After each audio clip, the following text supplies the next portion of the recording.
वः स्वः तत्सवितुर्वरेण्यं भर्गो देवस्य धीमहि धियो यो नः प्रचोदयात्। जी प्रणाम। आज से गुप्त नवरात्रि शुरू। गुप्त नवरात्रियां दो बार आती है साल में। दो मुख्य नवरात्रि है चैत्र शुक्ल पक्ष एकम से नवमी तक। उसमें हर एक नवरात्रियों में कोई न कोई देवताओं का पर्व त्योहार जोड़ा गया। वो रामनवमी पर्व आता है उसमें। दूसरा है आश्विन नवरात्रि। आश्विन नवरात्रि में दुर्गा पूजा है। आश्विन शुक्ल पक्ष एकम से नवमी तक नवरात्रि। और गुप्त नवरात्रि साल में दो बार। एक आता है माघ शुक्ल पक्ष एकम से नौ तक, उसमें सरस्वती पूजा आएगा। और दूसरा है आषाढ़ शुक्ल पक्ष एकम से लेकर नौ तक की। तो इसमें अब शुरू हो जाता है, अब 4 महीने का साधना सत्र चलता है। इसको कहते थे लोग चतुर्मास। बरसात का सीजन आ जाएगा तो ऋषियों में से जो निकलते थे घुमंतु ऋषिगण साधु परंपरा में, तो गांव में जाकर कहीं एक गांव में ठहर जाते थे और 4 महीने का सत्र चलाते थे। तो उसमें पहले साधना करा करके और दीक्षा देते थे। इसलिए इसका पूर्णमासी को आ जाएगा गुरु पूर्णिमा। ये गुरु पूर्णिमा से जुड़ा है। तो अब भी विधिवत तो वो अपना संकल्प लेकर के और अगला 3 महीने साधना सत्र में प्रवेश कर गए। तो ये कल्प साधनाएं चलती थी। सभी तरह की साधनाओं का उद्देश्य है कि हम आत्मा को जाने। आत्म साधना, आत्मा को के ऊपर जमे हुए कालिक है वो हमने जमा कर लिया है अपने गलत आदतों से, व्यवहार से। आत्मा मूल रूप में बहुत शुद्ध है। तो उस पर कालिक होता है अज्ञानता का। उस पर जो कालिक है आत्मा का, ये सब वाला कालिक नहीं जो जिसे काजल बनता है, कजरा होता है, उसका कालिक है अज्ञान। तो अज्ञान खरीद लेता है आदमी कौतूहल व संसार की जानकारी ना हो।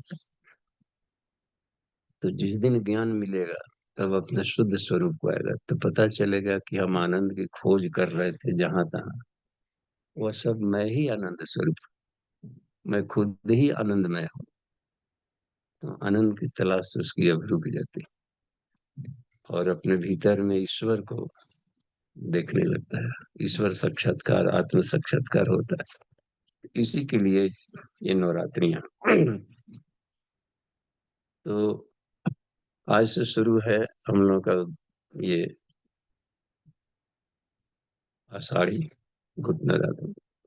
तो इन 9 दिनों में हम लोग सुबह का स्वाध्याय का विषय रखेंगे गीता। तो श्रीमद् भागवत गीता के एक एक श्लोकों पर, उपनिषद है, पूरा पूरा उपनिषद ही रखा जाता है सुबह में स्वाध्याय के लिए। सर्वोपनिषदो गावो दोग्धा गोपालनंदन। गीता महात्म्य में कहा गया है कि जितनी भी उपनिषदें हैं कामधेनु गाय हैं और उसको दूहने वाले श्री कृष्ण। दूहने यानी उसमें से ढूंढ ढूंढ करके लाया इनके प्रश्नों के समाधान के लिए।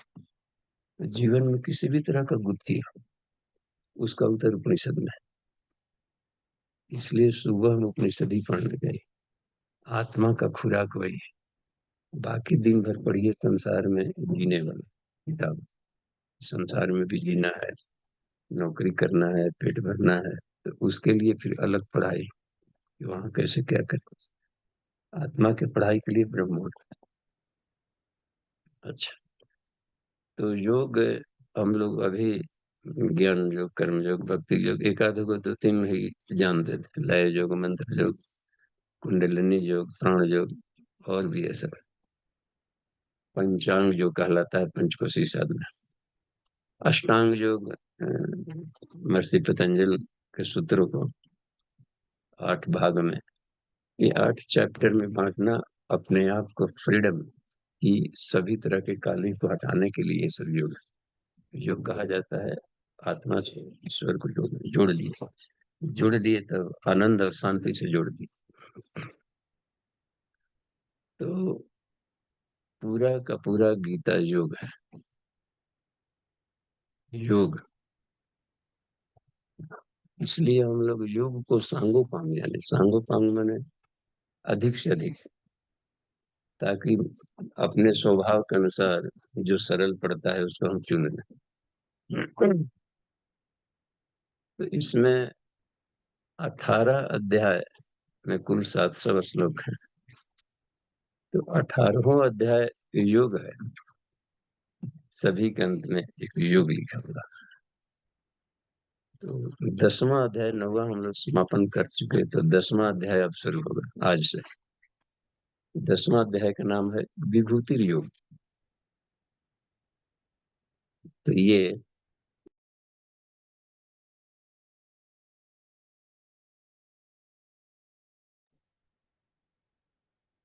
विभूति योग, ऐसा नाम हम लोग कहाँ सुने थे?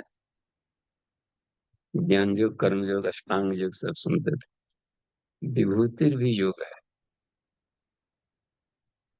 तो ईश्वर के गुणों को, उनके रहस्यों को जानेंगे तो दोस्ती होगी।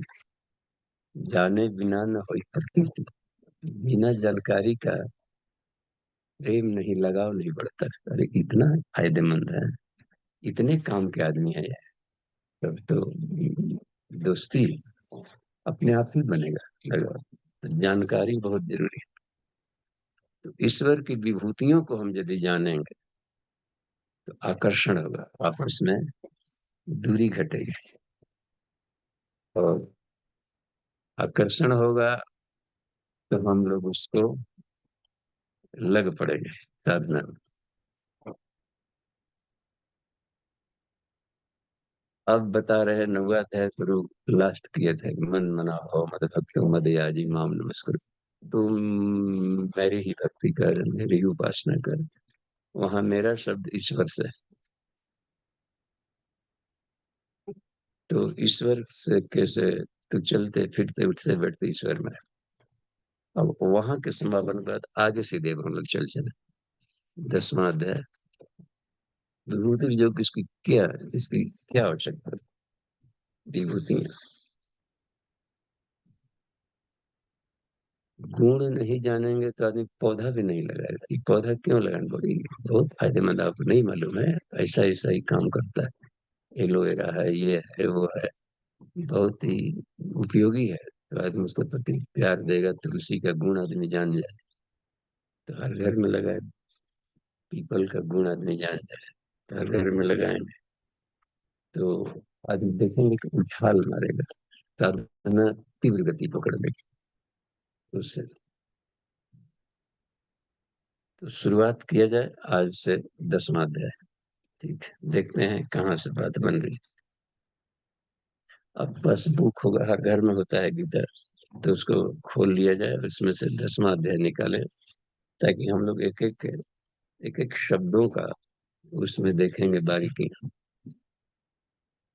तो इंटरप्रिटेशन अभिव्यक्ति में सुविधा होती। श्री भगवान वाचक, अब श्री कृष्ण बोलता है। अभी अभी कंटिन्यू है बोलना।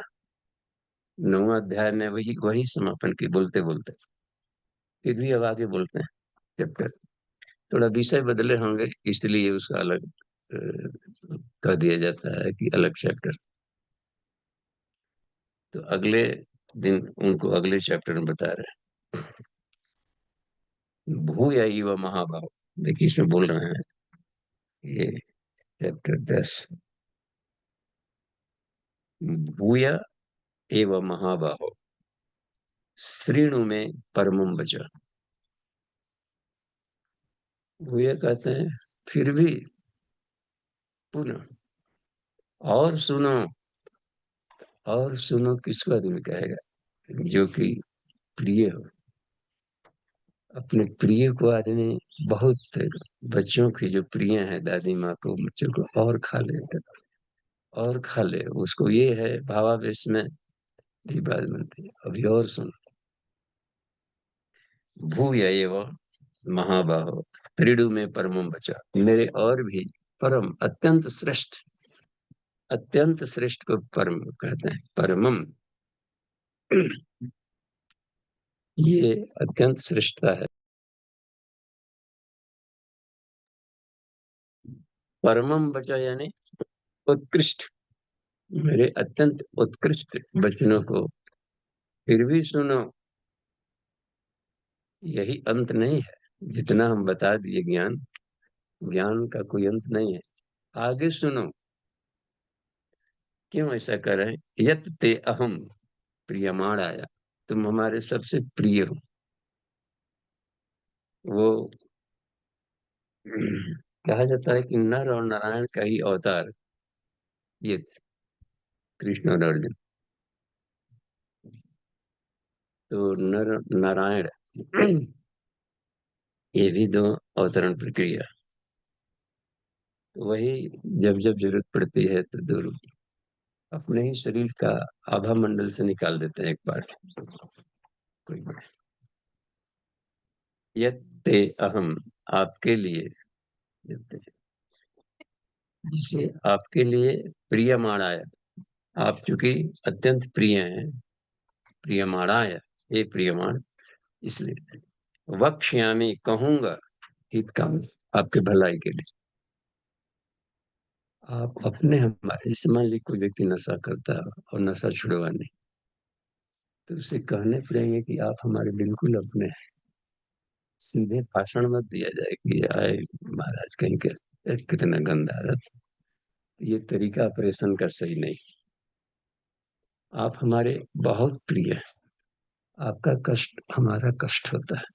देखिए कितनी बात, आपकी पीड़ा हमारी पीड़ा। आप धूम्रपान करते हैं तो हमारा फेफड़ा जलता है। इसलिए अब ये बिल्कुल बेस्ट फ्रेंड के लिहाज से कहते हैं कि इसकी हानियां हम भी पीते थे, नहीं भी पीते हैं तो कह देने में घाटा नहीं वहां पर, ताकि अपनापन आता है। हाँ। और हम बहुत इसके इतने घाटे सह गए, झरझर हो गया सब, फेफड़ा वहां से लौटे। तो इसकी इतनी हानियां होती, आज नहीं पता चल रहा, अभी तो मजे मजे, लेकिन धीरे धीरे इसकी हानियां उभरती है, जमा होता है। और नहीं पीने के फायदे इतने हैं, फायदा गिना दिया जाए तो घाटा भी खूब, फायदा भी खूब। तब रुझान होगा फायदा पाने का। और छोड़ना आसान है, ये जरूर बताया जाए। बोला कि नहीं हमसे तो नहीं छूटेगा, देख रहे हैं ना, आदतें नहीं छूटती। तो छोड़ना बहुत ही आसान है, और अपनाना इसको, इन गुणों को बहुत ही फायदेमंद है। तब कहा जाएगा हित कामयाब, कि आपके कष्ट, तुम्हारे कष्टों को हमसे देखा नहीं जाता, क्योंकि तुम प्रिय हो अर्जुन के। अब प्रियों का कष्ट नहीं देखा जाता। वो तो आपके हित की कामना से मैं कहूंगा बस। तो साफ जाहिर है कि अर्जुन भी गदगद हुए होंगे। इतनी जब बात है कि बड़ी कृपा बरस रही है, हे भगवान। मैं अगले वाले सूत्रों को देखा इसमें, देखिए कहाँ पर बात है। Discard। अगला सूत्र देखिए। न में विदु सुरास, देखिए सूर्यगणा, हाँ, 8 अक्षरों को एक साथ पढ़ना है। न में विदु सूर्यगणा प्रभमम न महर्षय। न माने नहीं, ने मैंने, मुझे विदु जानते हैं, सूर्यगणा देवता गण, प्रभमम मेरे उत्पत्ति को ये देवतागण नहीं जानते।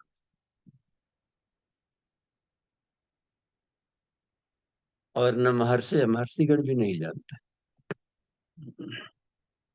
अहम आदि ही। अहम, देखिए यहाँ पर बोल रहे हैं मैं आदि हूँ। ये कहा जाता है निश्चय रूप से। मैं आदि हूँ, ये क्यों नहीं जानते? क्योंकि मैं इनका उत्पत्ति करने वाला। उत्पादित वस्तु नहीं जानेगी कि हमारा कैसे उत्पादन हो गया। वो जानेगा जो अगला उत्पादन कर रहा है, वो जानेगा कि हम कैसे इस मकान को बनाए, कहाँ कहाँ सामग्री है। तो कोई भी बच्चा जो न्यूली बॉर्न बेबी आ गया, वो नहीं जानेगा कि हम हमारी उत्पत्ति कैसे आई, हमारे माता पिता कौन है। लोग कहेंगे कि ये आपके पिता माता है, तो मान लेता है यही कही उसकी खूबी, कृपा, हाँ, कि आप कहे मान लिया बस। तो अब यहाँ ये कहेंगे तो अर्जुन मान ले कि आप कहते हैं तो ठीक है, आपके वचनों को हम मान लें। लेकिन अब ये कह रहे हैं कि ये इसलिए नहीं जान सकते, हम आदि हैं।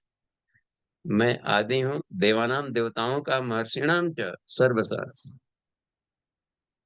सर्वसा माने होता है और भी जो कुछ भी दिखाई पड़ रहा है। तो इस तरीके से मैं इन सभी का सभी प्रकार से इनका उत्पत्ति करता। अच्छा, ये लोग हमारे प्रभाव को नहीं जानते। प्रभाव को इसलिए भी नहीं जानेंगे, कोई कह दे कि मैं ही ब्रह्म हूँ, और ब्रह्म कहते हैं कि निराकार। तो भ्रम तो होगा ना जी, निराकार नहीं दिखने वाला, ही आज दिख रहा है। और सर्वव्यापी, सर्वव्यापी है। वो थोड़े से एरिया में कैसे आएंगे, 6 फीट 5 फीट या 10 फीट, जो भी लंबाई चौड़ाई होगी व्यक्ति का। तो सर्वव्यापी इतने एरिया में कैसे आएगा? देखते इसकी वैज्ञानिकता कितना है। इसलिए बड़ा क्लिष्ट है समझना कि वो अपने भीतर से एक बुलबुला निकाल सकता है। ये साइंस कोई लोग नहीं जानते कि हम चाहे तो अवतार प्रक्रिया को इसलिए नहीं समझ पाते। मैं ही ब्रह्म हूँ, मैं ही उत्पन्न करने वाला हूँ, ये आकर कहे। तो ये अपना अंश निकाल देना अपने भीतर से, इसको ऐसे लिखा है तो गुरुदेव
हम्म।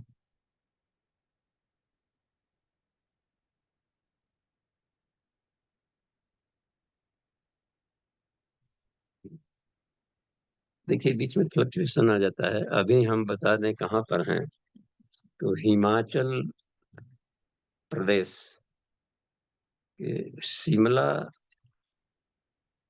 जो अपना डिस्ट्रिक्ट है, तो शिमला शहर से 125 किलोमीटर और ऊंचाई पर एक पहाड़ दिखाई पड़ रहा होगा। ये जावल जगह का नाम है। इधर कहीं से देखिए पहाड़ियां दिख रही हो चारों तरफ में, कुछ वो पीछे बैकग्राउंड में कुछ पहाड़ियां आ रही है। पहाड़ियां, पहाड़ की चोटी पर कहीं हम लोग, हिमालय, हिमालय क्षेत्र है ये।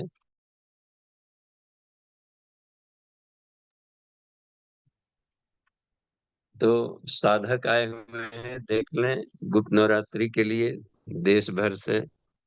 और इधर एक बार घुमा लेते हैं कि ताकि सब लोग देख लें।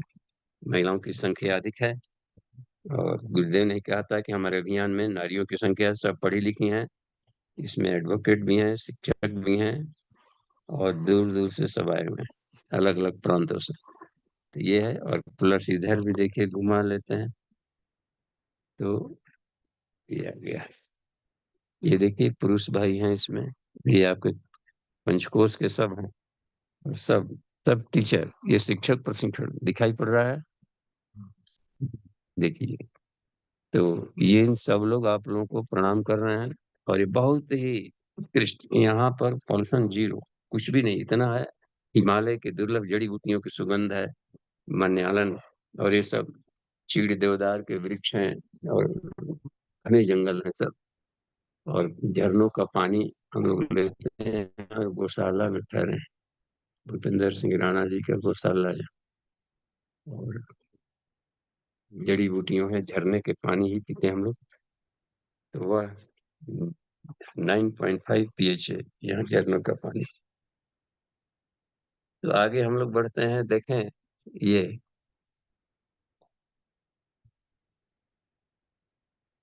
अगला देखिए। मेरी लीला को नहीं जानते। तीसरा, तीसरा वाले सूत्र को देखा जाए। यो माम अजम अनादिम च वेति लोक महेश्वरम। देखिए, यो माम अजम अनादिम च वेति लोक महेश्वरम असमुढ़ स मर्तेषु सर्व पापै प्रमुच्यते। इसमें, इस अगले क्रम में भगवान श्री कृष्ण बता रहे हैं कि जो मुझे, वैसे भक्त, वैसे साधक, जो मुझे अजन्म, अज अज अजम माने अजन्म, अनादि, मेरा न अंत है न आदि है, अनादि मैंने शाश्वतता, चवेतिम, और लोक का महेश्वर, सारे लोगों का मैं ईश्वर हूँ, इस रूप में जो मुझे जानते हैं। असमूढ़ा सा मरते से, वह मनुष्यों में श्रेष्ठ ज्ञानी है। असमूढ़ मन क्या होता है, हे मूढ़, मूढ़ नहीं, असमूढ़, वो यथार्थ को जानते हैं, और वो संसार में मोहित नहीं होते। संसार के आकर्षणों में ऐसे लोग मोहित नहीं होते। जब, और देखिए क्या बोल रहे हैं इसमें, सर्व पाप ही परमुष्य थे, और वो सभी तरह के पापों से मुक्त हो जाते हैं। अच्छा, हम लोग पापों के मुक्ति के लिए पंचांग योग यानी पंचकोशी साधना में एक है पावक उपवास, चंद्रायण तप। उसी को हम लोग केवल वैल्यू देते हैं कि पाव के कर लिए, एक चंद्रायण करके यहाँ से आ गए, वहां से आ गए। वो केवल फास्टिंग भर कर लेने से शरीर के विकार वगैरह दूर हो गए, और रोग दुख को भी पाप कहा जाता है। तो रोग दुख तो कम हो जाएंगे, तो भी कहेंगे कि पावक है, प्रायश्चित, दोषों को हटा लिया। अब जाकर देखिए लेकिन यहाँ पर पाप कहा गया है कि जो मेंटल है, प्राणों में एक डर है, तो डर भय भी खत्म होना चाहिए। तो चंद्रायण तब किए तो डर भय नहीं खत्म हुआ, शारीरिक प्रक्षालन हुआ। देखते ना, बात उसकी पहुंच देख। प्राणमय कोश में 10 प्राणों पर नियंत्रण नहीं हुआ, उसकी अलग विधा है। आगे देखिए, मन पर भी आवश्यक नहीं कि मन बिल्कुल उनका संसार बिल्कुल यथार्थता को जानने लगे, संसार के आकर्षण से वो चुंबकत्व से परे हो गए। चंद्रायण तप के बाद ये नहीं देखा जाता कि अभी भी मन में या गांठें हैं, जो भावनात्मक सतरजतम का, वो गांठें नहीं निकली। इसका मतलब होता है कि उसके लिए अलग वैरायटी का हमें योग करना होगा। इसलिए हर हर शरीर का भीतर के हर परत के लिए सफाई का अलग तरीका है। वो आता है चंद्रायण हमारा अन्नमय कोष के लिए, रोगों को हटाने के लिए, तो उसके साथ में ये करते हैं। और सभी तरह के पाप को हटाना हो, भावनात्मक पाप भी ना हो, चलते फिरते किसी के प्रति हम दोष देख लिए या कुछ अटपटा सोच लिए, पाप बन गया, तो वो सब भी ना हो। और हमेशा हर एक में ईश्वर तत्व हम देखें। तो वो कह रहे हैं कि सर्व पापई प्रमुख्यते को, कौन?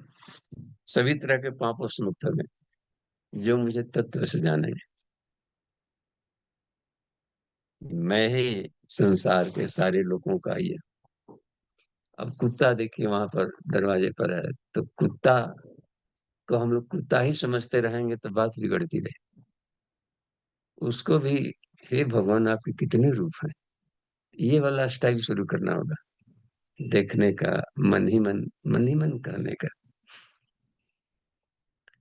तो मन ही मन प्यार, मन ही मन नमन, उनके भीतर की आत्मा को मन ही मन नमनता पाएंगे कि वो आपका अपना हो गया। ये बहुत कारगर होता है, हमने इसका प्रैक्टिकल देखा है लंबा।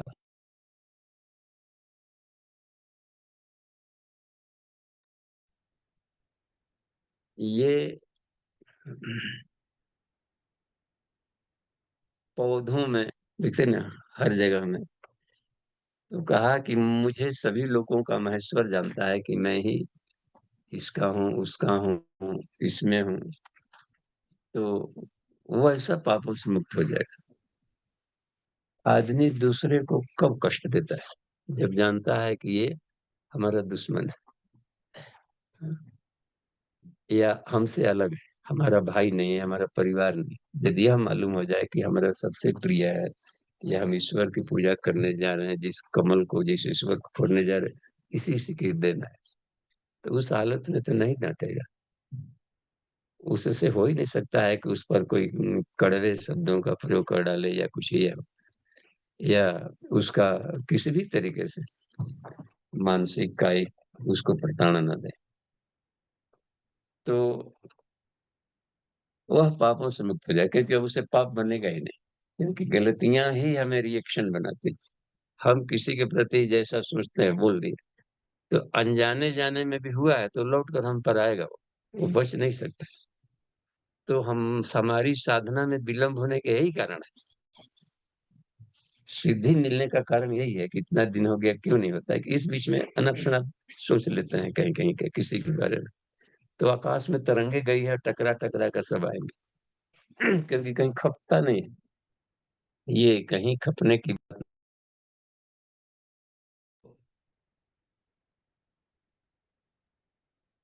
क्योंकि कण कण में ईश्वर है, ईश्वर सर्वव्यापी है, और वो शांति में, आनंद में है। तो हमारे जैसे जो उलूल जुलूल विचार निकाल दिए, वो तो साफ है कि कहीं खपेगा नहीं।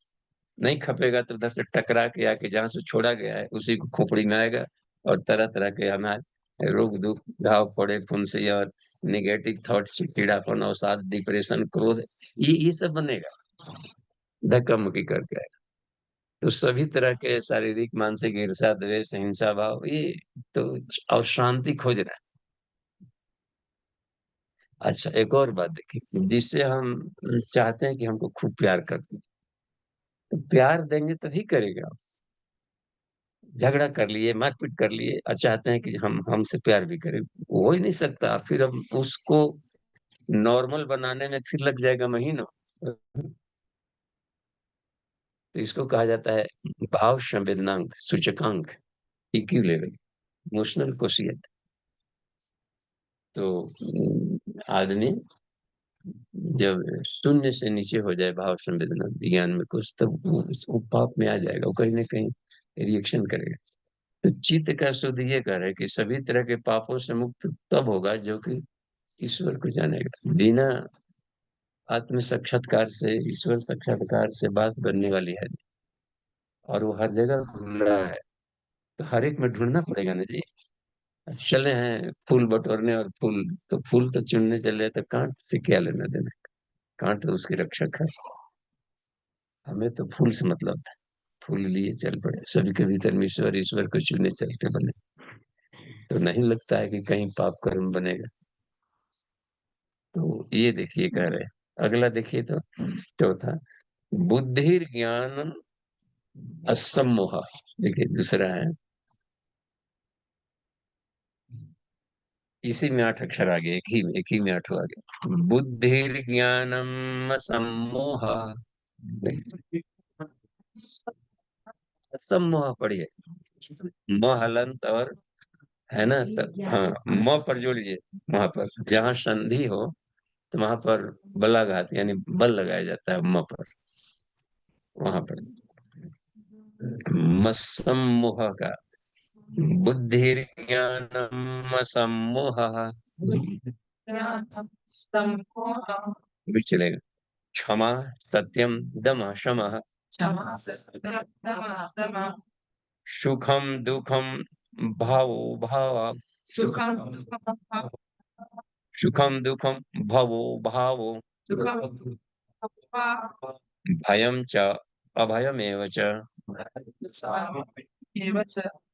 अगला भी ले लीजिए इसमें, अहिंसा समता वो दानम यशो वजस भवन्ति भावा भूतानाम मत्त एव तद्विधा। अब देखिए इसमें ये सब, ये जो हम लोग के जीवन में अपने भीतर से जो उभरते रहता है, ये सब ईश्वर के द्वारा उभारा जाता है। हम उसको दोष दे देते हैं, सामने वाले का, उसकी अपनी संपत्ति नहीं। ईश्वर हमारे लिए यही जरूरी था, इसलिए बोला। हम हमको जांचने के लिए, अब कोई संत है तो कोई उसको, अब कोई क्रोधित शब्द बोल दिया, अपशब्द बोल दिया, तो लग रहा है ना, तो अब ईश्वर ही अपशब्द बोलते हैं। इधर उनका ध्यान ही नहीं जाता। वो अपशब्द बोलते हैं जांचने के लिए, इसके भीतर का आग बिल्कुल शांत हो गया है कि अभी है। ऐसे ही संत का खाली तगमा लगा के घूम रहा है, संत बन गया भाई, संत हो गया। जो शांत है वो संत है। तो खोर खोर कर देखेंगे नहीं, ईश्वर जी लिट्टी बनाते हैं तो खोर खोर के आग देखते हैं कि है कि नहीं। हम लोग वहां घबरा जाते हैं और गुस्सा कर बैठते हैं। तो संतों को गुस्सा इसलिए नहीं आता है कि वो इसको, बात को, रहस्य को जानते हैं कि ईश्वर ही हमारे लिए ऐसा कर रहा। हम रिएक्ट करेंगे तो आप पाएंगे कि बात बन गई। केवल रिएक्शन न करना, इतने से बात बन जाती है।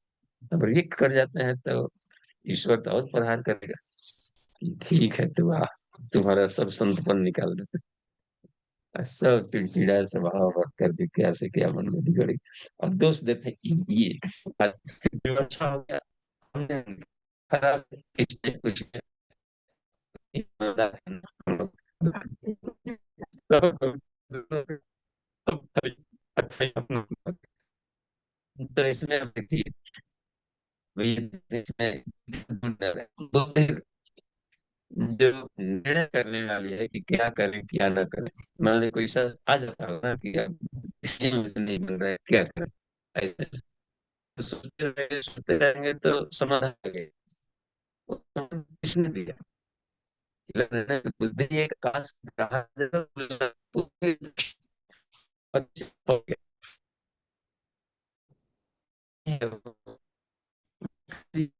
की गई।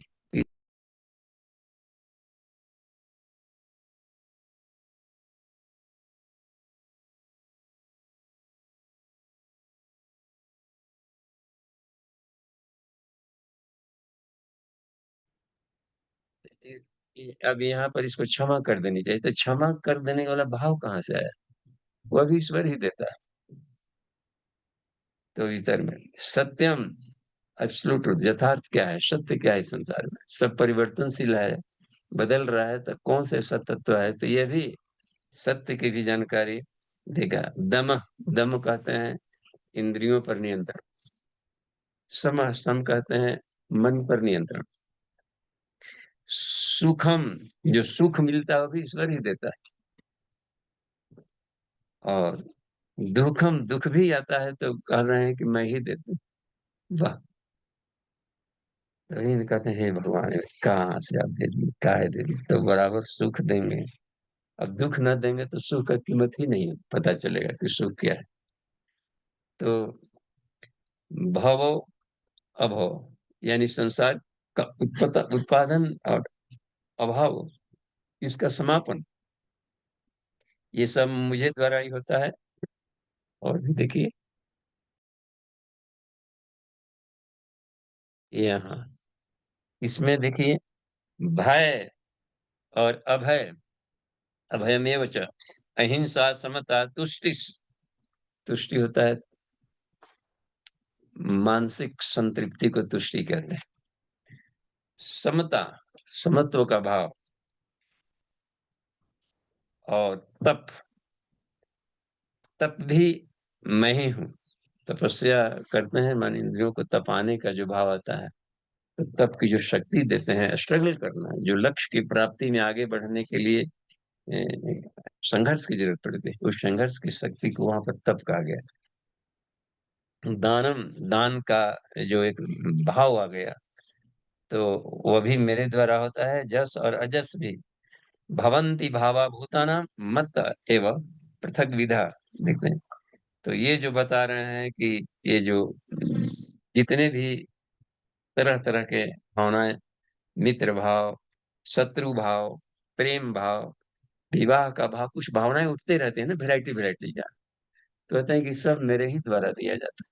तो इसको देखिए, उसमें सावित्री कुंडलिनी तंत्र में गुरुदेव को उदाहरण देते हैं। सविता, ईश्वर के लिए सविता शब्द का प्रयोग किया। सविता सर्वभूतानाम सर्वभावान प्रसूत है, सभी भूतों को, जीवों को और सारे तत्वों को, प्लस सभी भावनाओं को भी वही उत्पन्न करता है, किसी व्यक्ति द्वारा नहीं उत्पादन की जा रही।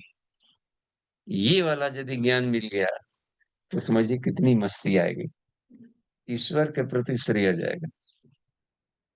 तो नहीं तो किसी व्यक्ति के प्रति श्रेय जाएगा। जाना था, श्रेय मिलना चाहिए था किसको, और देने लगेंगे किसको? तो ईश्वर कहे कि हम सब कर रहे हैं, आज दूसरा माला पहन रहा है, नहीं, उनको अगर दिक्कत है, हम लोग भी खुश हो जाते हैं कि चलिए भाई, हमारे मन तो कहना पड़ेगा कि नहीं नहीं, सब ईश्वर के द्वारा किया गया, हमने नहीं किया है। तो अब ये देखिए कितना एक त्याग भाव भी रहा, अपना भी समर्पण बना रहा, नहीं तो फूल के कुपा हो जाएंगे, कहीं माला पहना दिया तो दिन भर उतारेंगे नहीं कि ऐसे ही है। होता है कि चलिए इसमें, तो ये भ्रम के चलते होगा। तो यहाँ पर कितनी अच्छी बात बता रहे हैं, सभी तरह की भावनाओं को मैं ही प्रकट करता हूं। है ना, कमाल की बात।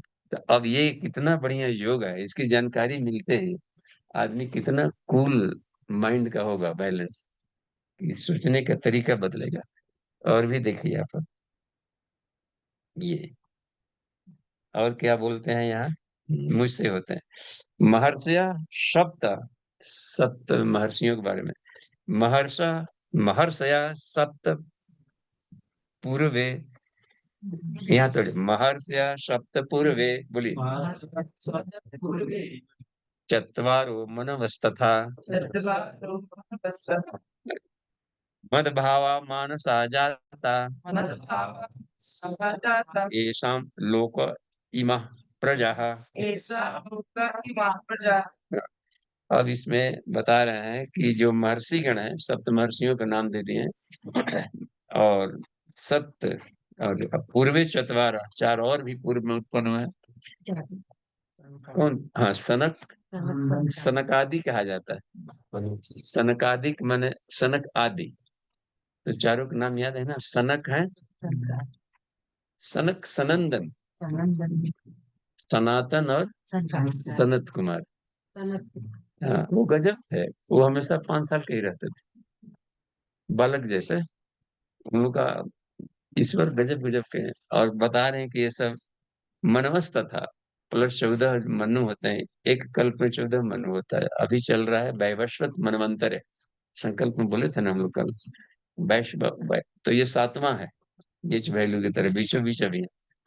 अब आगे भी आएगा सावरणी मनु, तब फिर हो जाएगा। और बाकी सब सावरणी चलेंगे उधर। तो ये है, ये बता रहे हैं कि ये सारे हमारे संकल्प से उत्पन्न होते हैं। इन लोगों को हमने अपने संकल्प से उत्पन्न किया है, ऋषियों को और सनकादिकों को। और उनके द्वारा फिर ये सारी प्रजाएं, मनुओं के द्वारा सब ये बनाई गई है, सारे संसार की प्रजा। तो कितना बढ़िया जानकारी दे रहे हैं कृष्ण यहाँ पर। अब यहाँ पर श्री कृष्ण, अच्छा अब देखिए 7वां, एताम विभूतिर्योगम च, एताम विभूतिर्योगम च, एताम विभूतिम योगम च, एताम विभूतिर्योगम च, मम यो वेति तत्वतः, वेति तत्वतः, सो अविकम्पेन योगेन, गम्भीर योगेन युज्यते नात्र संशयः। देखिए, कहे कि जो मेरी विभूतियां हैं और योग, इसको, इसके साथ तालबद्ध हो जाना ईश्वर से। कण कण में सभी भावनाओं के, सभी विचारों के, सारे दृश्यों में ईश्वर को देखकर जो तालबद्ध हो जाना, इसको यहाँ पर योग रखते हैं। और इस विभूतियों को जानना कि मैं ही, इन सारी विभूतियों में मेरा ही स्वरूप है, या मैं ही उत्पन्न करने वाला हूँ। तो तत्व से जो जानते हैं, सो अविकम्पेन, अब उनका मन डगमगाएगा नहीं, अच्युत रहेंगे। अविकम्पेन माने विचलित होना, और वो कहीं विचलन ना हो। उनको भुलकड़ी नहीं आएगी। आता है ना भुलकड़ी, इसलिए आता है कि हम लोग प्रत्यक्ष नहीं देखते, खाली आंख बंद करके सपना देखने वाला, कल्पना जो में फंसे रहते हैं ध्यान में। कबीरदास वाला भी अभ्यास करना पड़ेगा। आंख न मूंदूं, कान न रूदूं, काया कष्ट न धारूं, खुले नयन सहसा देखो। यानी बाहर में ईश्वर को देखना। आंख खुला हो तो कण कण में ईश्वर देखना, आंख बंद हो तो अपने भीतर में आत्मा में ईश्वर को देख। तो बाहर भीतर एक जैसा होगा। अब उसका अभिकम्पे न होगा। जो केवल भीतर आंख बंद करते थे तब तो आंसू भी आ रहा था, सब कुछ था, और बाहर आया तो गुर्र शुरू हो गया था। नहीं लग रहा कि एकांगी था इनका, एक ही पैर से चल रहे थे, एक ही चक्का से चल रहे थे, तो उनको तो गाड़ी ऐसे चली। उसको कहते विकम्पेन। कभी टूटेगा, कभी जुटेगा, कभी सुख दुख, और कभी इन्हीं लहरों में डूबते रहे। उनके अभी दुर्लभ है। तो चाहते हैं कि अविकम्पेन भक्ति आवे, योग जुड़े। यह है कि हमें बाहर भीतर जो दृश्य है, इनमें भी सभी भावनाओं में ईश्वर को हम देखें। दूसरा उपाय नहीं है। अब देखिए यहाँ पर, तो वह योग से युक्त होता है, इसमें संशय नहीं, निश्चित रूप से आ जाएगा। अहम सर्वस्य प्रभवो, अहम सर्वस्य मत्तः सर्वं प्रवर्तते, मत्तः सर्वं प्रवर्तते इति मत्वा भजन्ते माम्, इति मत्वा भजन्ते माम् बुद्धा भाव समन्विताः, बुद्धा भाव समन्विताः। यह ग्रह कि अहम, मैं, सर्वस्य प्रभव, सभी का, सारी सृष्टि का, ये जितने भी ब्रह्मांड है जो कि दिखाई पड़ रहा है, इन सब का उत्पत्ति का मैं ही कारण, यानी मुझके द्वारा ही उत्पादन किया गया। मतलब सर्वम प्रवर्तते, और सबको मैं ही प्रेरित भी करता। सब सवनात् प्रेरणात् चैव सविता ने उसको उत्पन्न भी किया, और सेता भी है, मोटिवेशन भी करता है। ये जो वो जो यहाँ कर, ऐसा कर, इसकी ये व्यवस्था जी क्यों उत्पन्न किया, ऐसा कर। तो सारे चीज को वही चलाता भी है। इसलिए कहते हैं प्रवर्तते, यानी प्रेरणा देना, सबको प्रेरित करना ईश्वर के द्वारा हो रहा है। इति मत्वा भजन्ते माम, यह ऐसा जान करके जो मुझे जुड़ते हैं, उसकी भजन करते हैं। भजन करने यानी उनके इन गुणों के साथ ओतप्रोत होना, अपने के साथ तालबद्ध होना, तादात्म्य स्थापित करने को भजन माम बुद्धा भाव समन्विता। अब इस तरीके से श्रद्धा भाव से युक्त होकर के जो इसमें जुड़ते हैं, तो वो मत सर्वप्रवृत्ति मेरा जुड़ा गया है, ऐसा सदा भाव से जो भजेंगे आगे चल करके आएगा। तो ये देखिए, मत चीता मत गत प्राणा बोधयन्तः परस्परम कथयन्तश्च माम नित्यम तुष्यन्ति च रमन्ति च। ये देखिए, अब ये बता रहे हैं कि मुझ में मेरा उठते बैठते चिंतन करते हैं। हम लोग जो पढ़ते हैं सुबह में स्वाध्याय, तो दिन भर उसको चलते फिरते मनन चिंतन नहीं करते। ये भी कारण है कि याद नहीं आता या भूला भूला जाता है। उसी में रमण करते रहना, मत चित्ता, मेरा चित्त मुझ में ही जिसका लगा हुआ, उसी उसी में दिन भर कर मदगत प्राणा, और प्रयास भी चिंतन और क्रियाकलाप दोनों जहां जुड़ता है, तो ईश्वर का चिंतन हो और उसके प्रति वैसा ही क्रियाकलाप भी हो, तो प्राणा यानी गतिविधियां, तो अचिंत चिंतन अयोग्य आचरण। यह कह रहा है कि चिंत चिंतन, जो चिंतन चिंतन योग्य है उनका चिंतन और सुयोग्य आचरण, ये उसको प्राणा शब्द बोले। बोधे अंत परस्परम, इसको परस्पर में ही जो हमारे भक्त जन हैं, वो सब लोग मिल करके इसी काम में लगे रहते हैं। तो अब समूह मन की यहाँ पर बात आ रही है, तो हम लोग सारे का चिंतन क्रम है और इन्हीं पर चर्चाएं चलेगी दिन भर, क्लासेज वगैरह आपस में फिर बांटेंगे भी, अनुभव बांटेंगे और शिक्षण प्रशिक्षण की शैली समझेंगे। तो क्रॉस करने से क्या होगा कि क्रॉस क्वेश्चन करने से और चमक बढ़ेगी, और जो गुत्थी नहीं सुलझेगी वो सुलझ जाती है। तो इसमें आते जाएगा, तो परस्पर वो सब कथयंत च माम नित्यम तुष्यन्ति च रमन्ति, और इसी में संतुष्ट रहते हैं कि आज का समय अच्छा कटा। देखते हैं ना, काव्य शास्त्र विनोद है ना, कालो कक्षिधिमता मूर्खा नाम च, इसमें ना, तो मूर्खों का समय बीतता है कलह में और व्यसनों में। यहाँ पर करें, लेकिन जो हमारे भक्त हैं निरंतर स्वाध्याय मनन चिंतन सत्संग, इसमें तो दो होता है एकांत मनन चिंतन और दो होता है स्वाध्याय और सत्संग। तो ये उसमें होगा क्या कि हमारा जो ज्ञान है वो हार्ड डिस्क में चला जाएगा। इन चारों को इस उपाय से ही परमानेंट स्मृति में जाएगा।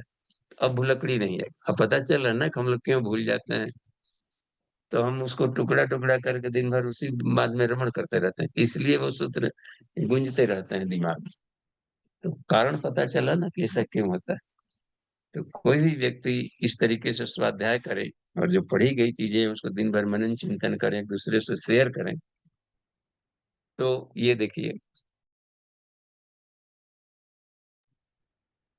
मान ले कि कोई विद्यार्थी मंद बुद्धि को, मेमोरी पावर कम, स्मरण नहीं आ पा रहा है, एग्जाम के समय में सब भुला गया, और एक बार पढ़े थे तो लगता था कि लिख दिया। तो मेमोरी इसलिए नहीं कहा कि पहले निरंतर नहीं किया, निरंतरता नहीं बनाई, उसी को रिपीट रिपीट करते रहना। दूसरी बात है उसको मन लायक बटाना, और उसमें एक और भी अपने शब्दों में उसको मनन करना होता है। वो किताब की भाषा थी जो पढ़ा गया, अपने शब्दों में उसको ढालना मनन चिंतन करके, और उसके बाद में दोस्तों को शेयर करना। जहाँ पढ़ाने लाएंगे उसको बांटने भी लाएंगे, तब वो चला जाएगा। हिपोकैम्पस एक ब्रेन में पार्ट होता है, तो एमिगडाला से चला जाएगा सीधे हिपोकैम्पस, अब हो जाएगा परमानेंट हार्ड डिस्क में चला गया, और वो आपके स्वभाव का हिस्सा बन गया, अनुभव बन जाता है फिर। तो यहाँ पर ये बात बता रहे हैं 10-11, दो और भी देख लें, समय देख लें हम लोग। 10वां देखिए, तेषां सतत युक्तानां भजतां प्रीतिपूर्वकं ददामि बुद्धि योगं तम येन माम उपयान्ति ते। हाँ, अब देखिए यहाँ पर करना है, उनको जो सतत निरंतर प्रेम पूर्वक मुझको भजते हैं, यानी सेवन करते हैं। भजना माने केवल गीत गाना नहीं, भजन सेवन, सेवन करना, डाइजेस्ट करना, घोलना, अपने आप में उसको व्यवहार में ले आकर के पूरा रोम रोम में उसको पगा डालना। यहाँ पर राधे प्रीति पूर्वक ददामी बुधम योगमता, उनको मैं बुद्धि योग देता हूँ। वाह, वो बुद्धि दे देता हूँ कि विपरीत परिस्थितियों में भी कैसे हम उसमें ईश्वर देखें, ये बुद्धि दे देता हूँ। ये बुद्धि जो कहलाएगा। घाटे में भी फायदा दिखाना, ये बुद्धि योग है। गजब का चीज। कहीं एक्सीडेंट दुर्घटना हो गया, उसमें फायदे ही फायदे देखना, ये बुद्धि योग है। गजब का। तो उसके लिए जीवन में कुछ घाटा ही घाटा ना रहेगा, तो मैं उसको बुद्धि योग देता हूं। वो कहीं से कभी ईश्वर को ढूंढ लेगा, एक सिद्धि मिल जाती है, इसको ऊह कहते हैं। वर्ण करना, वर्णयम की एक कला मिल जाती है कि कण कण में हम ईश्वर को ढूंढ, तू छुपो मैं ढूंढ लूंगा कहीं भी ईश्वर। तो ये वाली बुद्धि मैं देता हूँ, ये बहुत बड़ी चीज उपलब्धि है, बुद्धि योग देना। विकार में ब्रह्म को देखो, हे राम विकार में ब्रह्म को देखो, ये बुद्धि योग है। वो वाला इंटेलेक्ट है उत्पन्न करनी इसमें, तो वो उस हालत में ही आएगी। तम ये ना मामुप्यांति थे, जो उसमें कह रहा है कि वे इसके, इस बुद्धि योग के चलते वो मुझको प्राप्त हो जाते हैं। 11वां देख लीजिए, अंतिम। तेषामेव अनुकम अनुकंपार्थम, यहाँ तक पढ़ी। तेषामेव अनुकंपार्थम अहम ज्ञानजम तमः, उसमें म पर बल दीजिए। अहम अज्ञानजम तमः, अहम मैं, अज्ञानजम अज्ञान से उत्पन्न हुए, तम अंधेरे को, कालिमा को जो आत्मा पर पड़ी हुई है, तथा चेते प्रकाश आवरणम, तो प्रकाश का जो आत्मज्ञान का आवरण है उसको तम का है। तो उसको अनुकंपा, अनुग्रह करने के लिए मैं उसके अज्ञान यानी तम को नाशयामी आत्मभावस्थ ज्ञान दीपेन भास्वता। तो देखिए कितना बढ़िया यह बता रहे हैं यहाँ पर, नाशयामी नष्ट करता हूँ। अब ईश्वर नष्ट करने के लिए कहीं से आते नहीं, आत्म भावस्थ, मैं चूंकि अंतःकरण में ही हूँ, भीतर ही भीतर बैठा हूँ, तो वहीं से वहीं कृपा कर देता। तो अब ये है कि एक एक कोषों का, एक एक चादर का अनावरण करते जाएंगे, तो साफ है कि मैं भीतर है तब तक अपना ईश्वर दिखेगा ही दिखेगा, आत्मा दिखेगा ही दिखेगा। तो मैं भीतर हूं और भीतर से ही कृपा करता। तो किसी को भी कोई कृपा करने वाली बात आई, एक जगह लिखते हैं उसमें, साधना में प्राण आ जाए तो कमाल हो जाए। गुरुदेव के है बुकलेट, छोटी की पुस्तक है प्रवचन का, उसमें बताते हैं कि पंचकोश ही पंचदेव है। कह रहे हैं कि जो ईश्वर भीतर में ही है, यही 5 कोशों में ही ईश्वरीय विभूतियां भरी पड़ी। एस एवं कोश कोशिश अनंता रिधि सिद्धियां, अनंत रिधि सिद्धियां हैं। तो साधना करने से वही जग पड़ती है भीतर वाली, और हमें लगता है कि कोई हमको दे रहा है बाहर से। तो उसमें दिए हैं, किसने कहा कि नहीं गुरुजी ईश्वर कृपा करते हैं बाहर से, है तुम्हारा भी सही है लेकिन मेरा भी बात सही है। गुरुजी बहुत अच्छा समझा रहे हैं कि नहीं, हम तो देखे हैं कि वर्षा ऊपर से ही आती, तो ठीक है बेटे वो भी दे, लेकिन मैं जो कर रहा हूँ वो भी इससे अधिक कारगर। ये वर्षा कहाँ से आया, समुद्रों का पानी ही गया है ऊपर बहा बनकर, और वही ऊपर से वर्षा है।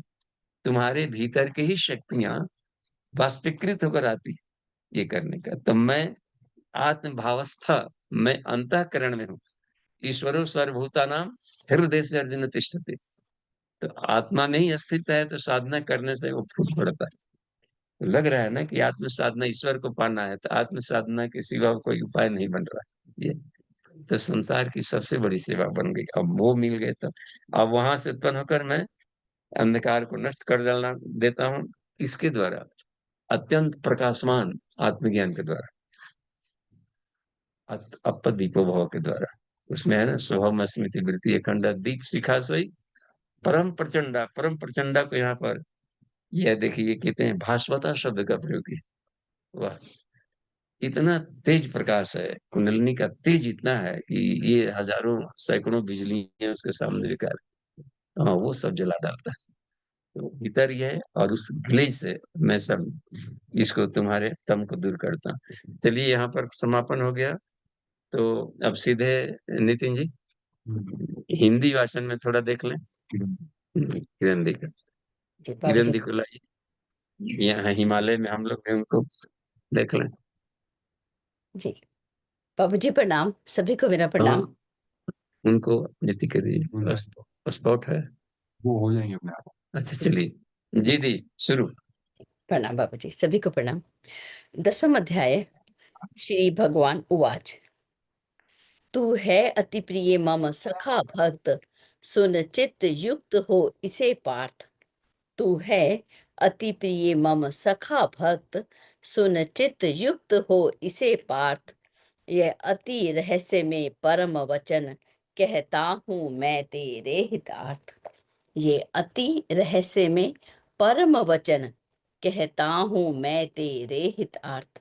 है नहीं जान पाते लीला, मेरी महर्षि सुरगण अर्जुन। है नहीं जान पाते लीला, मेरी महर्षि सुरगण अर्जुन। हूँ क्योंकि आदि कारण इनका, सम्यक प्रकार से ले यह सुन। हूँ क्योंकि आदि कारण इनका, सम्यक प्रकार से ले यह सुन। विभु लोक महेश्वर अज अनादि, जो ऐसा मुझे जानता है। विभु लोक महेश्वर अज अनादि, जो ऐसा मुझे जानता है। वह ज्ञानवान सब पापों से निश्चय विमुक्त हो जाता है। वह ज्ञानवान सब पापों से निश्चय विमुक्त हो जाता है। हे अर्जुन, बुद्धि क्षमा दम शम।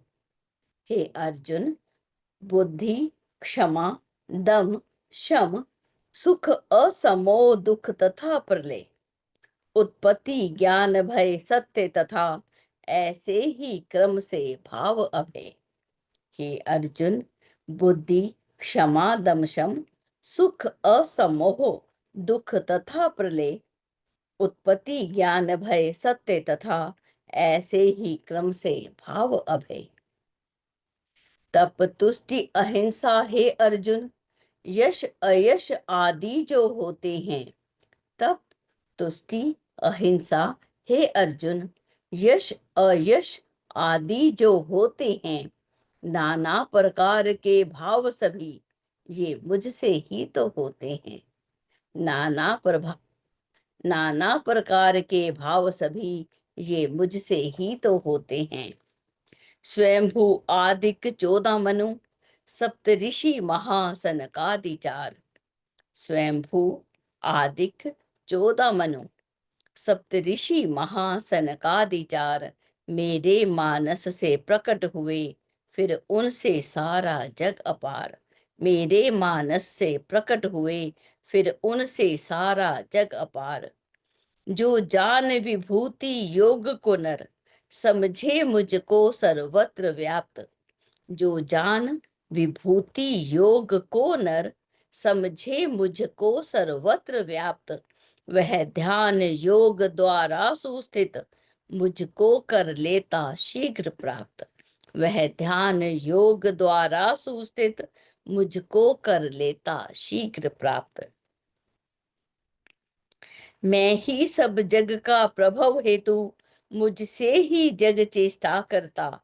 मैं ही सब जग का प्रभव हेतु, मुझसे ही जग चेष्टा करता। यूं जान तत्व से सदा युक्त, मुझको ही नित्य भजा करता। यूं जान तत्व से सदा युक्त, मुझको ही नित्य भजा करता।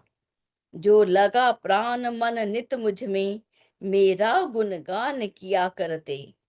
जो लगा प्राण मन नित मुझ में, मेरा गुणगान किया करते। वे सहज तुष्ट रहकर मुझ में नित ही लवलीन रहा करते। वे सहज तुष्ट रहकर मुझ में नित ही लवलीन रहा करते। जो प्रीत सहित भजते मुझको, उन सतत युक्त भक्तों को सुन। जो प्रीत सहित भजते मुझको, उन सतत युक्त भक्तों को सुन। देता हूँ भुक देता हूँ बुद्धि योग जिससे, देता हूँ बुद्धि योग जिससे, वे पा लेते मुझको अर्जुन। करने उन पर अनुकंपा ही, करने उन पर अनुकंपा ही, निज आत्म भाव सुस्थित होकर हर लेता ज्ञान दीप द्वारा, मैं उन सब का अज्ञान तिमिर। करने उन पर अनुकंपा ही, निज आत्म भाव सुस्थित होकर हर लेता ज्ञान दीप द्वारा, मैं उन सब का अज्ञान तिमिर। जी बाबूजी, सभी को प्रणाम, आपको प्रणाम जी। धन्यवाद जी। तो सीधे प्रश्नोत्तरी में आते हैं। नितिन जी है कहीं से 100। जी बाबू जी, पहला प्रश्न आचार्य जी का है। आचार्य जी पूछते हैं कि सभी भाव मैं ही उत्पन्न करता हूँ का आधार क्या कर्म का फल है? कृपया प्रकाश डालें। जी जी जी जी। उधरेत आत्मना आत्मानम, ये जो शब्द का है कि तुम अपनी आत्मा का आधार खुद उधार खुद करो। तो जब खुद करने के प्रोसेस में आएगा तो वो क्रिया होगी। तो क्रिया तो पात्रता का विकास खुद करना पड़ता है। ये छूट दिया है, मानव स्वस्य भाग्यस्य विधाता स्वमेव ही। तो मनुष्यों को एक राइट दिया है, जो है ना कि किसी चीज को उत्पन्न किया जाता है। तो जितने भी मनुष्य धरती पर बना दिए, तो उनको एक विशेषाधिकार दिए हैं जिसको हम लोग को नहीं मालूम है। वह है अपना भाग्य बनाने को, बिगाड़ने को। हम अपना चाहें तो भाग्य बिगाड़ सकते हैं और चाहें तो भाग्य बना सकते हैं। देवता चाहे तो बन सकते हैं, या फिर नर पशु, नर पिशाच, नर कीटक, मनुष्य के रूप में कीड़े की तरह भी जीवन जी सकते हैं। वो अपने ऊपर। तो इसके लिए जो पुरुषार्थ किया जाता है, दोष सब ये प्रज्ञोपनिषद में है कि दोषाणाम दुर्गुणानाम च वारणम, दोष दुर्गुणों को हटाया जाए अपने भीतर से, और धर्तुम च संपदा देवी, अच्छे गुणों को धारण किया जाए। तो इसके लिए यदि हम पराक्रम करते हैं, प्रयास करते हैं, तो उसको पुरुषार्थ कहा जाता है। ये परम पुरुषार्थ, पौरुषम पात्रतोदय, पात्रता का विकास परम पुरुषार्थ है। बाकी रोजी रोटी कमाने के लिए जो कर रहे हो वो साधारण पुरुषार्थ है। संसार का कोई भी काम कर रहे हो, कितना हो बढ़िया हो, वो सब पुरुषार्थ में भले आ जाएगा, लेकिन परम पुरुषार्थ नहीं आएगा। आत्म विकास को ही परम पुरुषार्थ करते हैं। अपने दोष दुर्गुणों को हटाया जाए और उसको सुंदर संवारा जाए, बनाया जाए, इसको परम पुरुषार्थ है। परम शब्द आत्मा के अर्थ में आता है, ईश्वर के अर्थ में आता है। जी जी आचार्य जी। जी बाबू जी, एक हैंड रेज है चंदन शर्मा जी का। हैंड रेज खोलिए।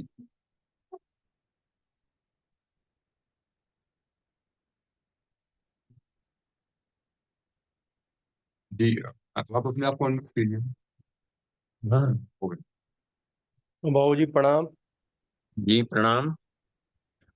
बाबूजी क्वेश्चन तो 2-3 है, लेकिन एक इम्पोर्टेंट है, उसके लिए पूछ रहा हूँ। जी बाबूजी, मेरा बेटा 11 साल का है और उपनयन संस्कार उनका शांति कुंज से करा के आया हूँ, और ध्यान और उसका प्रॉब्लम क्या है बाबूजी, आज बचपन से, आज 11 साल का होने से भी रात में सोता है और सुसु कर देता है। लेकिन कोई योग, आप तो बताते हैं कि योग ध्यान से बीमारी ठीक होता है, और हमारा भी बहुत हद तक ठीक हुआ है। तो कुछ ऐसा इलाज बताइए जो उसको ध्यान करा के, योग करा के। देखिए 11 साल की आयु में बड़े वयस्कों जैसा वो ध्यान नहीं कर सकते। जी, जी। हाँ, कि अब जैसे उच्च स्तरीय ध्यान साधना नहीं कर सकते। हाँ, इतना कर सकते हैं कि गायत्री मंत्र लेखन वो कर सकते हैं। और यज्ञोपवीत संस्कार हो गया है तो उसमें होता है कि हमें प्रैक्टिकल जुड़ जाता है। यज्ञोपवीत संस्कार में दो बातें होती हैं।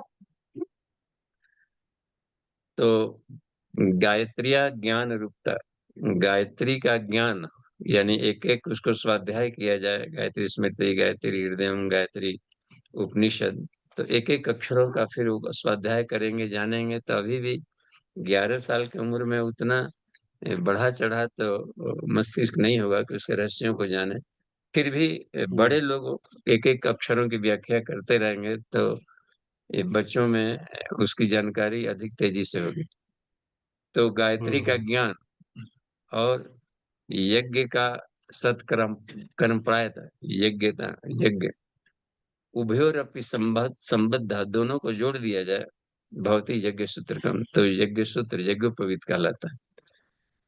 तो हमें ज्ञान और प्रैक्टिकल दोनों करना है।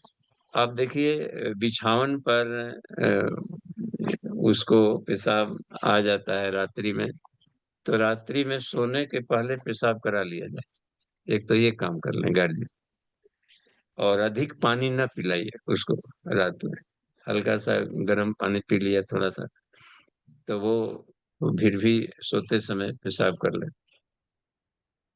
और जितना भी, और फिर भी पेशाब लग गया है तो भीतर में लगता है, सपना देखता है कि मैं बाथरूम में ही जा रहा हूँ जहाँ मम्मी ले जाती हैं या वहाँ, उस सपना में देखेगा कि मैं सही जगह कर रहा हूँ।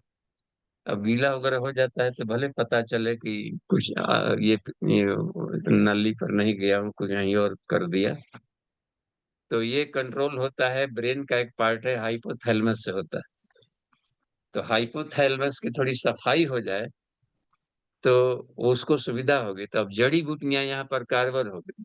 तो गुरुदेव ने ब्रेन संबंधी के लिए दो जड़ी बूटियां किया है, ब्राह्मी और शंखपुष्पी। तो शंखपुष्पी का सेवन कराइए तो ब्रेन भी बढ़ेगा और उनके हाइपोथैलेमस की क्लीनिंग हो जाएगी। तो पेशाब आते ही जग जाएगा।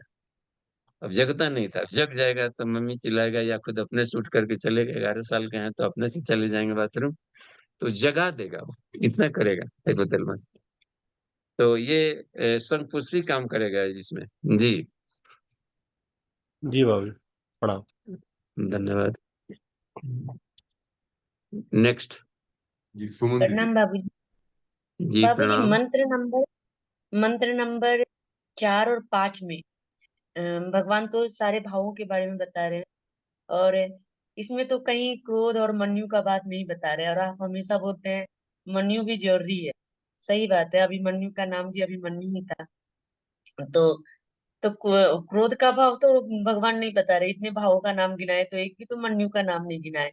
और राम और परशुराम का जब हम प्रसंग देखते हैं, राम भगवान कितना मुस्कुराते हुए धनुष तोड़े और परशुराम आकर गुस्सा किए, तो वो थोड़ा मतलब अच्छे से समझ में नहीं आ रहा है। तो इसमें सारे, लेकिन यहाँ भगवान बोल रहे हैं नाना प्रकार के भाव, पृथक विधा।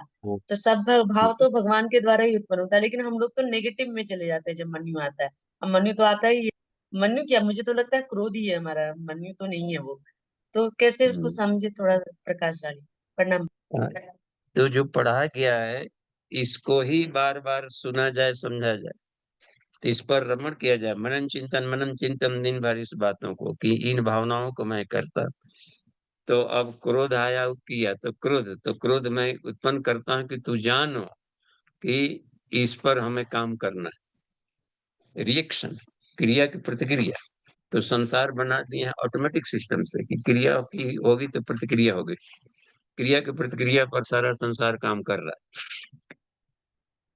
तो कोई किया और अनगढ़ मन उसको ऐसे सोचें, गुणा गुणे सुवर्तनता इति मत्वा न सज्जते।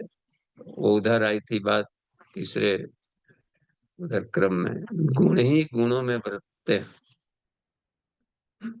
तो असंस्कृत अनट्रेन्ड माइंड यदि इस तरीके की कोई बात बोले तो क्रोध आ गया, तो उसका स्वाभाविक गुण है, क्रोध आता ही आता है इस तरह के माइंड को। और वही माइंड थोड़ा सा सौम्य हो जाएगा तो क्रोध नहीं आएगा। तो इसको लेकर के भी अपने पर हीन भाव नहीं रखना कि हमें क्रोध आ गया। तो क्रोध आ गया तो उस उधर काम करना, जो क्रोधित हो जाता है तो उस पर थोड़ा वर्क करना कि इस तरीके का अनगढ़ मन रहेगा या थोड़ा कमजोर माइंड तो क्रोध करेगा ही करेगा। तो हमारी साथ नहीं, सबके साथ होता है। तो ये उसका एक गुण है, नियम है। तो इस तरीके से अपने को अधिक टेंशन न लाया जाए, उस पर काम जारी रखा जाए जी। इसी को समः समः शब्द है ना, इसमें समः शब्द भी दिया है, समः दमः। तो क्षमा शब्द इसी को कहते हैं। तो सम का भी प्रैक्टिकल करें, मैं सम की शक्ति देता हूँ और शमन की भी शक्ति दूंगा। प्रयास करें, मैं शमन की भी शक्ति दूंगा, दमन की भी शक्ति दूंगा। तो ये आ जाता है उसके क्रम में। तो असल में गीता पॉजिटिव पॉजिटिव है, इसलिए निगेटिव शब्दों का प्रयोग बहुत उन्होंने कहीं एक आध गलती से कर दिया। गलती क्या, बहुत जरूरी होगा तभी, लेकिन केवल पॉजिटिव पॉजिटिव है। गीता पढ़ने से एक बात मिलती है कि नकारात्मक शब्दों का प्रयोग नहीं किया। देखते हैं सब कि मैं ही देता हूँ, करो, उसमें अनासक्त कर्म जो कर दिया। अकर्म शब्द को भी लिया तो उन्होंने दिया कि अनासक्त कर्म को कर्म कर दिया, लेकिन निषिद्ध कर्मों का उसमें भी नहीं कहीं कहा। तो बाबूजी इसमें बोलते हैं यस और यप यस, मतलब दोनों ही आते हैं। लेकिन अपयस आने के बाद आदमी कैसे मानेगा कि भगवान ही करवा रहे हैं? वो तो लगेगा, वो तो कहीं ना कहीं आदमी शांत हो जाएगा, भले खुश नहीं रहेगा, भले गुस्सा नहीं करेगा, लेकिन शांत तो हो ही जाएगा कि क्या हो रहा है। ये भी थोड़ा बता दीजिए, धन्यवाद। जी, अपजस जैसे मोह हो गया तो मोहग्रस्तता के घटा देंगे, क्योंकि भगवान का हम लोग प्रिय हैं, इसलिए ईश्वर नहीं चाहता कि हमारे बेटे हमारा नाम हंसावें। तो देवर्षि नारद को कैसे अपजस मिला? मोहग्रस्त हो गए थे। जब अब वो भी थे उदंड बन गए, हमने कामदेव को जीत लिया भाई, जीत लिया भाई, जीत लिया। अब जाकर कहने लगे तो ब्रह्मा जी के पास गए, पिताजी देखिए हमने कामदेव को जीत लिया। अब जीत लिया तो इसमें कूदने की क्या बात है? तू नहीं जीतेगा तो कौन जीतेगा? आप तो जलते हैं हमसे। अच्छा ठीक है, हमारे पास कह दिया, लेकिन शिव जी के पास मत कहना। ये तो वहां भी कहा कि आप ही केवल नहीं, एगो शिव जी हैं कामदेव को जीतने वाले। अब हमारा भी नाम गिनाएगा, हम भी कामदेव को जीत लिया। फिर कहा कि देखो नारद, तुम ही से आशा है कि तुम नहीं जीतोगे तो कौन जीतेगा, लेकिन फिर भी इतना उछलना ठीक नहीं है। तो हम लोग पास कर दिए, लेकिन विष्णु के पास मत करना। क्यों नहीं कहेंगे? कितना बड़ा हमने उपलब्धि किया, वहां भी जाकर नहीं माने और कहने लगे, तब उन्होंने देखा कि हमारा एक भक्त बिगड़ रहा है। तो इसमें जाकर तो कहे कि देखते हैं, ठीक है तू कामदेव को जीत लिया, तो इस बार आप देखते हैं कि कैसा जीत लिया। तो वही माया की नगरी बसाए थे, तो वहां जाकर देखे कि त्रिलोक सुंदरी है और स्वयंवर रचा हुआ है। अरे बाप रे बाप, ये तो बड़ा गजब है। तो अब हमारा ऐसा चेहरा है, इतना सुंदर, तो हमको तो जयमाल अब इससे शादी करना चाहिए। देखिए, जहाँ कामदेव को जीते थे अब सब ढुलक गए। जब भारी भरकम आया था, तो बड़ा पहाड़ जब आता है सामने तब पता चलता है। तब जाकर कहे कि देखिए, आप अपना अपना अपना वाला चेहरा दे देंगे तो मजा आ जाएगा, तो हमारा कल्याण हो जाएगा। जाओ, तुम्हारा हम कल्याण ही से मतलब, हम कल्याण कर देंगे, अब कैसे होगा हम पर छोड़ दो। तो दे दिया। वही देखते, काला कलूटा मुंह नहीं देते बंदर का, वो भी काला वाला मुंह वाला, ललका थोड़ा अच्छा भी लगता है। हाँ, लंगूर काला। और बेचारे जा रहे थे, फिर कुर्सी पर बैठते थे कि अब आती थी माला लेकर, तो धीरे की साले इसको इसको कम से कम तो नहीं आना चाहिए था।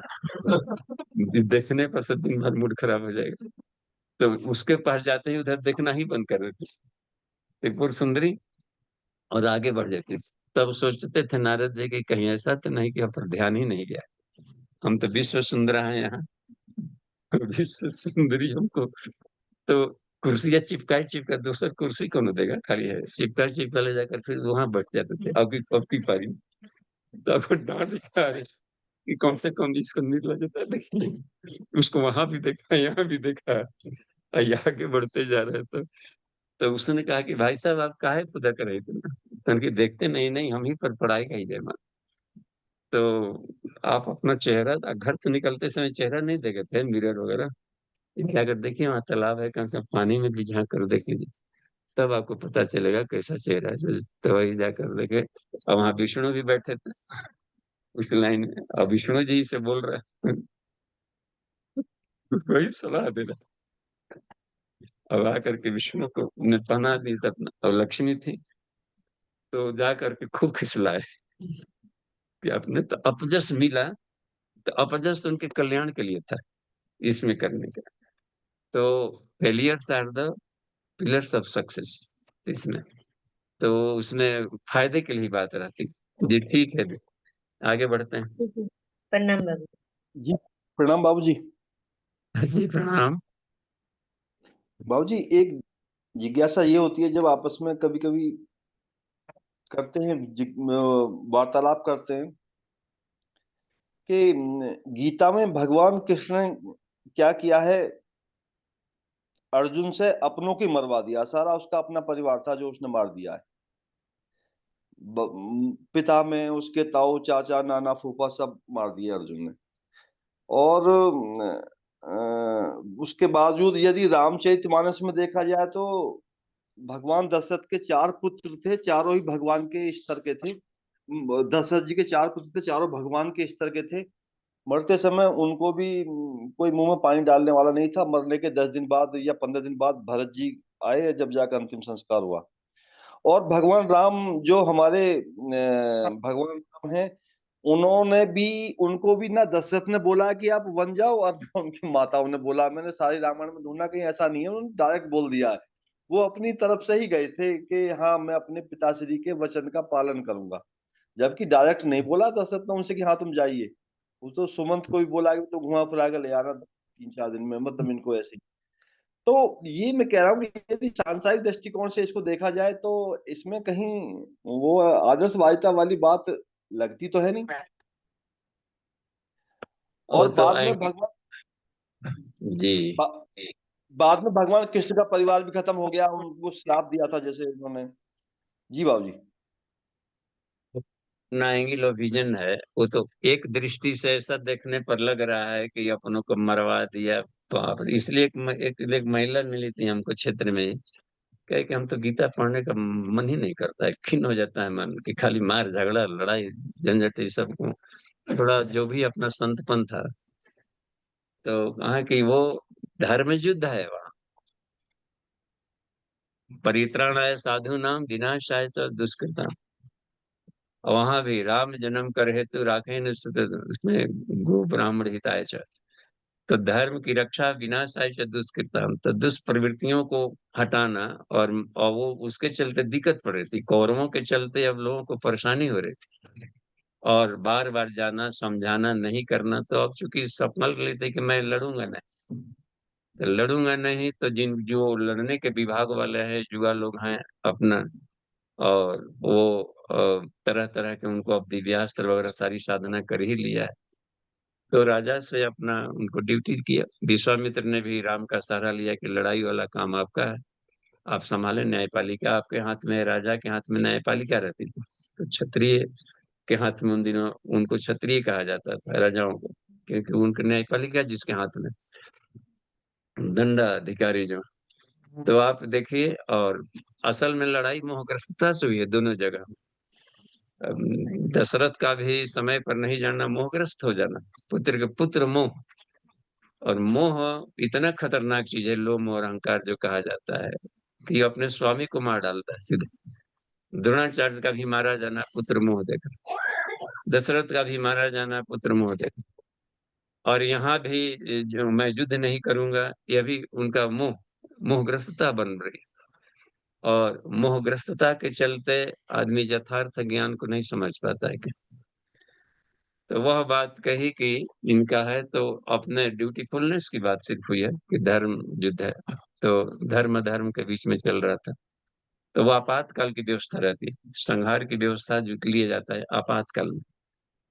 बुद्ध ने इसके सहारा की जरूरत न पड़ी, लोगों को समझा बुझा करके ही काम चला ली। तो उसमें वामन के अवतार में केवल 2 ही अवतार प्रक्रिया में इनको माना था, परशुराम, राम और कृष्ण। बाकी सब में है कि केवल समझाने बुझाने से बात बन गई थी। वामन अवतार में भी आए तो बलि को समझा बुझा दिए थे, इतने भर से बात बन गई। पीछे के सारे अवतार। तो जहां जब जरूरत पड़ती है, विनाशाय दुष्कृताम, कोई और विकल्प न हो तो, क्योंकि वो अन्य मनुष्यों के लिए खतरे हैं, धर्म के लिए खतरा हो जाएगा, आदर्श के लिए खतरे हैं। और वो ऑपरेशन भी करते हैं तो आत्मा न हन्यते हन्य माने, शरीर का ज्ञान देने के बाद। तो जज भी इन दिनों करते हैं, न्यायपालिका में कितनों को फांसी होती है, कितनों को कष्ट दिया जाता है तरह तरह का, या ये लोग ले जाते हैं तो तरह तरह के प्रताड़ना दे करके सत्य उगलवाते हैं। तो आज भी तो होता है कि न्यायपालिका में भी मृत्यु दंड दिया जाता है। तो वो धर्म की रक्षा के लिए धर्मम हिंसा तथा विच, उसको अहिंसा कहा गया। जी जी बाबूजी जी, ठीक है बाबूजी, प्रणाम। धन्यवाद। आगे बढ़ते हैं। देखिए तो और कहीं से हैंड रेज? जी और कहीं से नहीं है वो, यहाँ से कुछ हाँ चलिए, यहाँ से हम लोग। बाबू जी, इसमें भगवान कहे कि हम ही भावना को भी जगाते हैं और विचार भी, तो फिर हम लोग के मन में अच्छे विचार अच्छे भाव क्यों नहीं आते? क्योंकि भगवान का ही तो भाव है विचार है। हाँ तो आप अच्छा अच्छा करिएगा तो अच्छे अच्छे भाव आने लगेंगे, अच्छे अच्छे करने पर अच्छे अच्छे भाव आएंगे। तो काम भी तो कहते हैं कि हम ही करवाते हैं, फिर तो वहां भी तो वही कहते हैं हाँ कि तो करवाएंगे। देखिए ईश्वर इसलिए अलग अलग हम लोग मान लेते हैं, घबरा जाते हैं कि वहां से कोई करवा रहा है हंटर कोड़ा लेकर, वो भीतर ही बैठे हैं। तो भीतर से भाव उठती है तभी ना करते हैं हम लोग। तो इसलिए ईश्वर का भाव कह दिया। तो उसमें तो कोई अटपटी बात कही नहीं कि हम ही करवाते हैं, यानी आत्मभाव जैसे जगा वैसे आपने किया। तो साफ जाहिर लग रहा है कि जो भावनाएं उत्पन्न हुई है वो आत्मा से उत्पन्न हुई है। तो इंद्रियों भोगों की कामना से जन्म लेना पड़ा शरीर में। मनुष्य शरीर में जन्म लेने का एक कारण ही है कि कुछ कामनाएं हमारी अधूरी थी जिसको पूरा करने के लिए आए। तो कामना ग्रस्त होकर के हम जन्म लिए। तो ये इस कामनाओं को पहले पूरा करें भरपेट। संसार के ललक नचिकेता को कहा था कि बेकार इसी उम्र में तो काहे का आत्मज्ञान लेने आ गया, अभी जाओ खाओ खेलो, खेलने का समय है। तब हर तरीके इसका प्रलोभन भी दिया, कहा कि नहीं, उधर से हमारा बिल्कुल अब वैराग्य हो गया। तब प्रलोभन पर भी नहीं माना, तब समझा कि हाँ तब ठीक है। तो हम लोग पूजा उपासना भी करते हैं तो सेकंड सेकंड नंबर पर है। टॉप पर घर ही परिवार रहता है कि उसका आज होने वाला है, हमको यहाँ जाना है, परसों में जाना है, वहां जाना है, एक नतनी आ गया है, ये सब ना होता है। संसार को अधिक महत्व देना। और भगवान बुद्ध को देखिए, सब लोगों ने तनु चढ़ के चल दी सत्य की खोज में। तो हम लोग को एक नंबर पर अभी आत्मज्ञान नहीं, तो इसलिए पहले एक नंबर वाला कर लें और थक जाए। जब देख लें कि जीवन में छूछ मिला, कोई नहीं किया, और जिनसे आशा रखते थे सुख मिलेगा उनसे भी ना मिला, तब आदमी खार उत्पन्न होता है, वैराग्य उत्पन्न होता है। तो संसार से आशा रखना आज नहीं तो कल पता चलेगा कि हम गलत ट्रैक पर थे। और एक तरफा प्यार करना होता है, एक तरफा, वन वे, दूसरा कोई उपाय नहीं, वन वे प्यार करिए बस। उधर से कोई प्यार मिले या ना मिले, हम अपेक्षा क्यों रखें? लेकिन ड्यूटी तो अपना काम है, प्रणाम सब करते हैं, निकलते जाए, जवाब दिया ना दिया, खत्म, अपने बढ़ते गए। ये छठवां श्लोक छठवां श्लोक में क्या पूछना है, पूछिए। हाँ बाबू जी, इसमें जैसे अगर सप्तर से चार अनमार्थ सारे मनो और मेरे मन से उत्पन्न है और विभिन्न लोगों में निवास करने वाले सारे जीव उससे अवतरित होते हैं। तो इसको थोड़ा सा और स्पष्ट करिए। चार, ये भगवान जी कह रहे हैं कि ये सप्तऋषिगण और चार अन्य ऋषि और मन वो मेरे मन से उत्पन्न हुए, तो बाकी हाँ, संकल्प से उत्पन्न हुए। तो शुरू में अब है नहीं, अकेले हैं, तो अब शुरू में तो दो रहेंगे तब उत्पन्न करेंगे। अकेले अकेले है तो फिर संकल्प से उत्पन्न किया जाएगा, थॉटरोन सिस्टम कहीं बनाना होगा विचार से। तो ब्रह्मा ने संकल्प शक्ति से निकाल दिया, चारों वेदों को निकाल दिया। ये चारों वेद थे, सनक सनंदन, सनत कुमार, सनातन, ये सब वेद ही थे। तो चारों वेदों को इस तरीके से तो वेद ज्ञान दे बांट कर तो उनको वेदों का ज्ञान अपना देते रहे और बालक के रूप में ही अपना करते रहे। सुखदेव कैसे बालक के रूप में ही अपना लोगों को ज्ञान देते थे। तो ये संकल्प से उत्पन्न किए थे। तो और भी संकल्प हुए हैं, जैसे कि कश्यप ऋषि मरीच प्रकाश से आध्यात्मिक किरणों से उत्पन्न कर दी। तो बाद में भी होते रहा है, लेकिन वो कभी कभार हुआ है उस स्तर के ऋषि में। तो संकल्प शक्ति, क्योंकि चेतना के पार्टिकल्स आकाश में उड़ते रहते हैं, जैसे आत्मा मरी नहीं, तो पार्टिकल के रूप में होगा आकाश में, चेतना के पार्टिकल कहते हैं उसको। और पांचों तत्वों के भी धूल कण आकाश में उड़ रहे हैं। तो साफ है कि कॉन्डेंस करने की विद्या मालूम हो जाए तो कहीं से कहीं उसको अपने पैदा कर सकते हैं। जैसे देवाहुति विद्या सिखा दिया था कुंती को, तो चेतना का पार्टिकल किया तो उन्होंने उनके तेज वाला आ गया, पवन के तेज वाले आ गए। अंजनी ने भी पवन का तेज देखी, पवन के तेज वाला आ गए, हनुमान जी पवन पुत्र कहला गए। शंकर शिवन शंकर के दिव्य तेज वाले आ गए। तो जिन जिन देवताओं की उपासना की जाती है तो उनका स्फुलिंग दिव्य तेज चेतना के पार्टिकल आ जाते हैं इसमें एक। और पदार्थ हर जगह उड़ ही रहा, लाश जलाया गया स्मशान घाट पर तो भाव बन के आकाश में उड़ रहा है। तो अलग अलग है, इकट्ठा करने का कोई विद्या जानते हो तो कर लेंगे। संजीवनी विद्या इनको भी मालूम था, उत्पन्न कर लेते थे बृहस्पति और शुक्राचार्य दोनों। जी प्रणाम पिताजी। श्लोक संख्या 10 में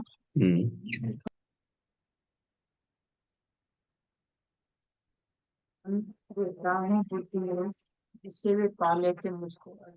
हाँ, तो 10वां ईश्वर है जो प्रीति सहित जो भजते हैं उसी को वो भी ले देते हैं। तो फिर साधारण मनुष्य कैसे सब तात्विक जैसा व्यवहार कर सकता है? अभी तो समय हो गया है, तो शांति पाठ का अन्य क्लास में ले लेंगे।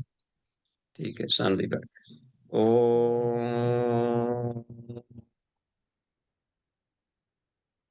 शांति शांति शांति। समाप्ति।